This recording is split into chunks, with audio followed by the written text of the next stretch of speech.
دشمن تھا، روز نہ قتل کرتا، اس بنیاد پر کہ تو عیسائی ہے۔ اس کا ایک بڑا چلاک وزیر تھا، اس نے کہا کہ حضرت صاحب یہ ہزاروں لاکھوں کی تعداد میں تو ختم نہیں کر سکے گا، اگر زیادہ ظلم بھی کیا تو نے تو یہ لوگ اپنے عقیدے کو دل میں چھپا لیں گے، کیسے ان کو ختم کرے گا؟ اس نے کہا میں پھر کیا کروں؟ اس نے کہا میں بتاتا ہوں کیا کروں، جو میں کہوں وہی کرتا جا، تو مجھے ایک جرم بنا کر گرفتار کر اور مجھے پھانسی کے گھاٹ تک لے جا، ایک دوسرا آدمی بھی تیار کر جو سفارش کرے کہ جناب اس کو سزائے موت نہیں دینے، اور تو اس کی سفارش کو قبول کر لو اور خوب میری بے عزتی کر، جو بھی کر سکتا ہے وہ کر۔ اور جب پھانسی پر لٹکانے لگے نا تو وہ آدمی حضرت صاحب اللہ کے لیے میرے لیے جناب اس کو معاف کر دو، اس کی سفارش قبول کر کے مجھے چھوڑ دے، اور کہے کہ میں اور تو کچھ نہیں کر سکتا، یہ کر سکتا ہوں کہ تجھے اس ملک بدر کرتا ہوں، ایک مجمع کے سامنے ملک بدر کر، خوب مجھے ذلیل کر کے کر دے، پھر دیکھ کہ یہ تیرا مقصد میں پورا کیسے کرتا ہوں۔ اس نے ایسے کیا، چلا گیا دوسرے ملک میں مظلوم بن کر، تو جناب اس نے آہستہ ایسا کہا، اس نے کہا مجھے ساری سزا اس لیے دی ہے کہ میں بڑا پکا عیسائی تھا، میرے عیسائی ہونے کی وجہ سے اس نے مجھے سزائے موت دینے لگا تھا، بس اللہ نے مجھے بچا لیا۔ میرا اور حضرت عیسیٰ علیہ السلام کا بڑا گہرا تعلق ہے، مجھے خواب میں جناب ایمان حضرت عیسیٰ علیہ السلام کچھ باتیں بتاتے ہیں، تو ایک شک کا بیج ڈالا عیسائی بن کر، اصل میں یہ وزیر یہودی تھا، اور پہلا اس نے بیج کیا ڈالا شک کا عیسائیوں میں، عیسائی بن کر۔ اور جب کسی بھی قوم میں شک کا بیج ڈال دینا تو پھر وہ قوم زیادہ دیر اپنا وجود برقرار نہیں رکھ سکتی۔ بہت اچھے، میں آپ کی بالکل آسان کی مثال دیتا ہوں، برِ صغیر کی تاریخ پڑھ کر دیکھ لیں، آج سے 300-400 سال ما سوائے اہل سنت و جماعت کے کوئی بھی بد عقیدہ وہاں موجود نہیں تھا، بہت اچھے، کوئی بھی بد عقیدہ وہاں موجود نہیں تھا۔ نہیں تھا۔ ایک عورت نور جہاں جس کا نام ہے، ایران کی تھی، اس کی جہانگیر کے ساتھ نے کہا وہ شادی ہوئی، بس انہیں ایک شرط لگائی، ایک میرا ماموں یا میرا فلانا رشتہ دار ہے وہ میرے ساتھ آئے گا، ایران سے ایک شیعہ گیا ایران سے۔ آج شیعہ کتنی تعداد میں ہندوستان میں اور اس پاکستان میں اور اس پورے ریجن میں، ایک آدمی نے پورے ریجن میں لاکھوں کروڑوں لوگوں کے ایمان کو سنیوں کو شیعہ بنایا ہے۔ ہم کہتے ہیں یہ ہوتا ہے کہ میرے بھائی یہ شک کا بیج پہلے ڈالا جاتا ہے ذہنوں میں۔ ہیمفرے کے اعترافات آپ کتاب پڑھ کر دیکھیں، بالکل آپ نے حضرت نے بالکل صحیح فرمایا ہے، کتاب اویلیبل ہے انگلش میں بھی، اس کا اردو ترجمہ بھی ہے، ایجنٹ جاسوس تھا برطانیہ کا عبد الوہاب نجدی کے ساتھ جو کچھ اس کا معاہدہ، وہ ان میں سے ایک بیسک یہ چیز ہے کہ اہل سنت و جماعت کو دنیا میں ہم میجارٹی سے اس کو اقلیت میں تبدیل کرنا ہے۔ بہت اچھے، یہ برطانیہ کا بڑا پرانا ایجنڈا ہے، یہ ایجنڈا ہے، اٹھائیں کتاب میں موجود ہے، ہیمفرے کے اعترافات میں یہ چیز موجود ہے کہ ہم نے اہل سنت و جماعت کو دنیا میں جو اکثریت کو اس کو اقلیت میں چینج کرنا ہے۔ یہ جو اس قسم کے لوگ ہیں نا میں یہ سنی بن کر ایسے موضوع چھیڑ کر، میرے بھائی یہ وہی کام کرتے ہیں جو ہمیشہ دشمن یہی کیا کام کیا کرتا ہے، وہ شک کے بیج ڈالتا ہے، بے شک، شک کے بیج ڈالتا ہے۔ اب ہماری اور آپ کی ذمہ داری کیا ہے؟ ہماری اور آپ کی ذمہ داری ہے میرے بھائی، 1400 سالہ تاریخ ہے مسلمانوں کی، جس میں ہمارے محدثین ہیں، فقہا ہیں، متکلمین ہیں، بڑے بڑے عظیم مفسرین ہیں، ان کی کتابیں اٹھائیں۔ تمام محدثین نے جب بھی فضائل کو لکھا تو سب سے پہلے سیدنا ابوبکر صدیق رضی اللہ تعالیٰ عنہ کا ذکر کرتے ہیں۔ تمام عقائد پر کتابیں لکھنے والوں نے جب بھی فضیلت کا مسئلہ بیان کیا تو سب سے پہلے حضرت ابوبکر صدیق کو رکھا ہے۔ بہت اچھا بلکہ یہ جھوٹا شاہ، میں سچی بات کہتا ہوں، اتنا جھوٹا انسان ہے یہ۔ اور مجھے قاری صاحب کی کتاب اچانک میں کھولی ایک دن، اور پہلے صفحے پر لکھا ہوا ہے کہ یہ اجماعی ہے، بہت اچھے اس کا اپنے ہاتھ کا لکھا ہوا۔ میں نے کہا یار دنیا میں ایک ہوتا ہے بندہ جھوٹا لیکن اس میں شرم ہوتی ہے، یہ انسان جھوٹا بھی اور بے شرم بھی ہے، میں سچی بات کہتا ہوں۔ اللہ کے بندے، تو نے اپنے ہاتھ کے ساتھ لکھا ہوا ہے کہ سیدنا ابوبکر صدیق رضی اللہ تعالیٰ عنہ کی فضیلت کا مسئلہ اجماعی مسئلہ ہے، بے شک لکھ کر دیا ہوا ہے، اپنے ہاتھ کا لکھا ہوا ہے،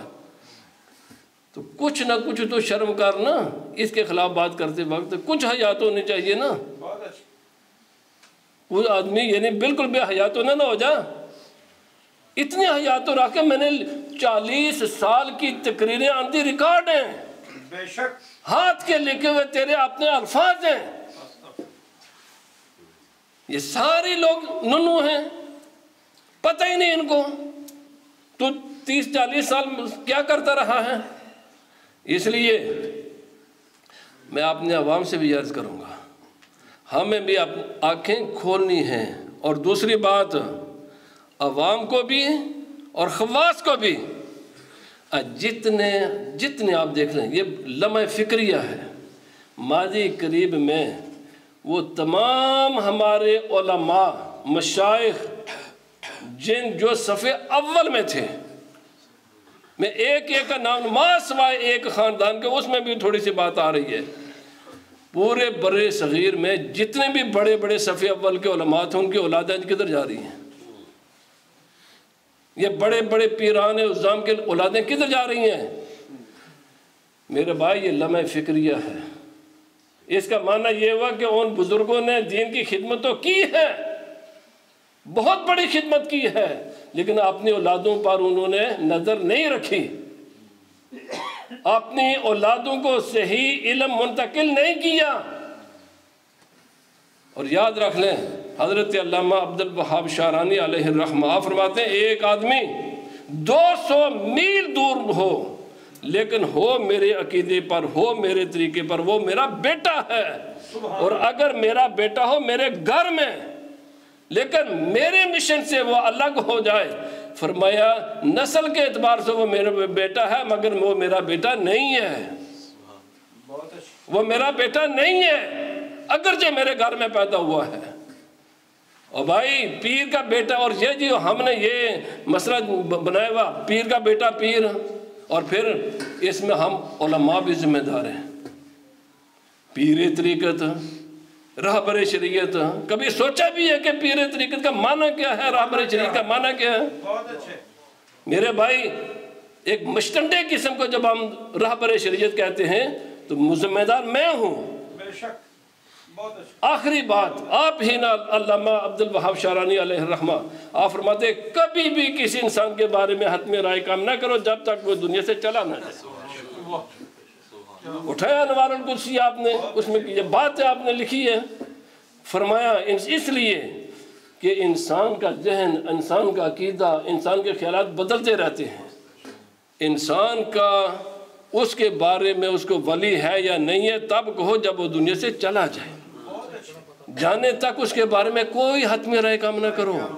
اور یہ رسول اللہ صلی اللہ علیہ وسلم نے فرمایا، حدیث پاک ہے، حضرت جان علماء کے موجودگی میں فرمایا ایک آدمی نیکی کرتے کرتے کرتے جنت کے دروازے تک پہنچ جاتا ہے کہ اچانک اس پر تقدیر غالب آ جاتی ہے کہ وہ جہنمی ہو جاتا ہے، اور ایک آدمی اتنا بدکار ہوتا ہے کہ وہ جہنم کے کنارے پر پہنچتا ہے، کوئی اس سے ایسا عمل ہو جاتا ہے کہ اسی ایک عمل کی وجہ سے وہ جنتی ہوتا ہے۔ فرمایا اعتبار خاتمے کا ہوتا ہے جس پر اس کی موت واقع ہوئی ہے۔ اس لیے میں اپنے علماء کرام بس 100 ادب احترام عرض کروں گا، کسی بھی انسان کو نہ اتنا بڑا پیر بنا کر پیش کریں، نہ اتنا شعر اہل سنت بنا کر پیش کریں، نہ اس کو ترجمان اہل سنت کا ٹائٹل دیں، یہ بڑے بڑے ٹائٹل سے خدا کے لیے بچو، یہی ٹائٹل ہمارے گلے کا پھندا بن جاتے ہیں۔ کل تک تم کہتے تھے کہ یہ شہر اہل سنت ہے، یہ کیا حجت الاسلام ہے، تو آج تم نے کس منہ سے اس کا انکار کرتے ہو؟ بات ہماری طرف آتی ہے، اگر ہم روز اول سے ہر آدمی کو، اور چلو جو غلطیاں ہو چکی ہیں وہ تو ہو چکی، آئندہ تو بچو۔ ایک انسان شریعت کا باغی ہے، اس کو پیر طریقت اور رہبر شریعت، اللہ کے بندو، جس کو شریعت کی الف بے بھی نہیں آتی۔ میں راستے میں بات کر رہا تھا، برطانیہ میں جماعت اہل سنت کا صدر، اب سارے جانتے پیر، اس سے کہا گیا پڑھے لا الہ الا اللہ محمد الرسول اللہ، کلمہ طیبہ آدمی یہ پڑھ کر دائرہ اسلام میں داخل ہوتا ہے۔ 3 مرتبہ ٹرائی کی، 3 مرتبہ کلمہ طیبہ بھی نہیں پڑھ سکا، اور ہم نے کیا بنایا؟ جماعت اہل سنت کا صدر اس کو، ہم اسٹیجوں پر کیا اس کو تعارف کراتے رہے، پیر طریقت رہبر شریعت ہے یہ عوام کے سامنے اس قسم کے کھلونوں کو ہم نے جو پیر بنا کر پیش کیا ہے، اس کے ذمہ دار وہ لوگ نہیں ہیں، میں ہوں، میں ہوں اس کا ذمہ دار۔ میں نے اس کا ایسے تعارف کرایا کیوں؟ میں عوام بیچارے کو کیا معلوم کہ اس کو پہلا کلمہ بھی نہیں آتا۔ اکثریت یہاں پر ایک پیر صاحب بہت بڑا نام ہے، جن کے ٹی وی، میں اشارہ نہیں دینا چاہتا، وہ کسی نے پوچھا حضرت صاحب آپ جماعت کبھی کبھی سفر میں، میرے اس آدمی نے کہا کہ جس نے براہ راست ان کے ساتھ یہ معاملہ ہوا ہے، وہ بھی زندہ ہیں جنہوں نے مجھے یہ بات بتائی تھی۔ حضرت صاحب آپ اتنی بڑی شخصیت ہیں، جماعت کرایا کریں، کہ لگے یار مجھے زور اثر میں آگے کر دیا کرو، فجر مغرب عشاء میں آگے نہیں ہوں گا۔ اب خود ہی سمجھ جائے کہ زور اثر کی اہمی کیوں بار لی، مغرب عشاء اور فجر کے لیے یہ کام میں نہیں کر سکوں گا، اس کا معنی یہی بنتا ہے کہ اسے سورۃ فاتحہ بھی نہیں آتی ہوگی، اس کے کل شریف بھی پڑھنا نہیں آتا ہوگا۔ ہم نے اپنے بچے اور پوری قوم کو ان کے حوالے کیا ہوا ہے، پھر وہ یہی فیصلہ کریں گے، جو کچھ وہ کر رہے ہیں پھر یہی چاند چاڑیں گے وہ۔